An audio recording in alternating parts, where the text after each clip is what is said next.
Ташкент шаарындагы чек ара маселеси түнкү 2-ге чейин уланып, сүйлөшүүлөр жеңил болгон жок деп билдирди Камчыбек Ташиев. Эми мындан ары чек арада жер берүү деген болбойт, алмашуу гана болору айтылды. Чек арадагы такталып элек маселелер эки тараптын тең кызыкчылыгын көздөө менен 100% чечилип, протоколго кол коюлганын билдирди. Мурда талаштуу болгон аймактар: Көксерек айылы 105 гектар жери, Баястан айылы 212 гектар жер, Кара Суудагы Акташ 100 гектар жер, Кара Белес аймагы 25 гектар жер менен Un Картоо 35 гектар аянты менен кыргыз тарапка такталып жазылды.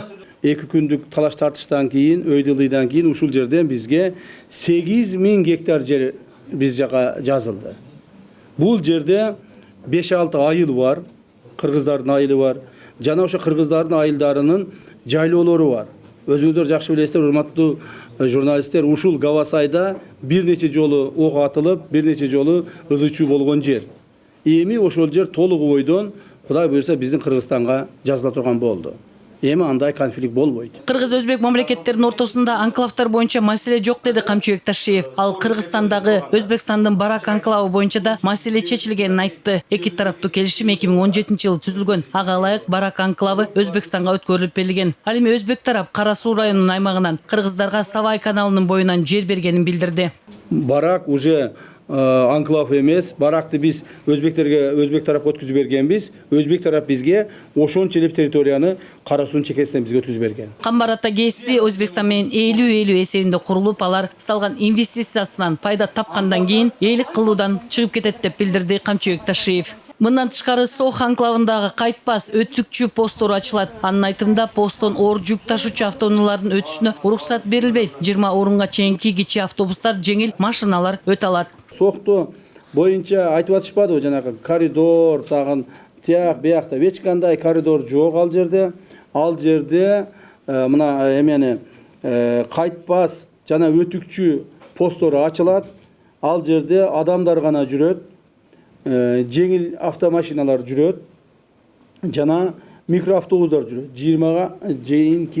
20 чейинки баягы посадочный эмес менен. Кыргызстан Тажикстандын Варух анклавын Баткен же Лейлек районунун башка аймактары менен алмашууга даяр. Анклав Варух боюнча биз Тажикстанга өзүбүздүн эки өзүбүздүн сунушубузду бердик. Биринчи сунушубуз ушул анклавды биз мыйзамдуу түрдө ченейбиз. Границасын ченеп токтотобуз. Анклав өспөйт мындан ары. Границасын ченеп токтотобуз дагы, бирок анклавка өзүбүздүн территориябыздан пайдалануу үчүн гана чтобы кирип чыгыш үчүн жол беребиз. Ташиев Тажикстандын Варух анклавында маселени чечүү үчүн мындан башка дагы 2 сунуш болгонун кошумчалады. 16-18 мартта Тажикстандын Согде областынын Гулистан шаарында Кыргыз-Тажик мамлекеттик чек арасынын делимитациялоо жана демаркациялоо боюнча өкмөттүк делегациялардын кезектеги жыйыны өткөн. Кыргызстанда Тажикстандын Варух жана Кайрыгач анклавдары жайгашкан. Биз анклав Варухту алмаштырганга даярбыз. Ошо Варухту бизге таштаса 12300 гектар бекен, ушун тегерегенде 12000 гектардын тегерегенде жер.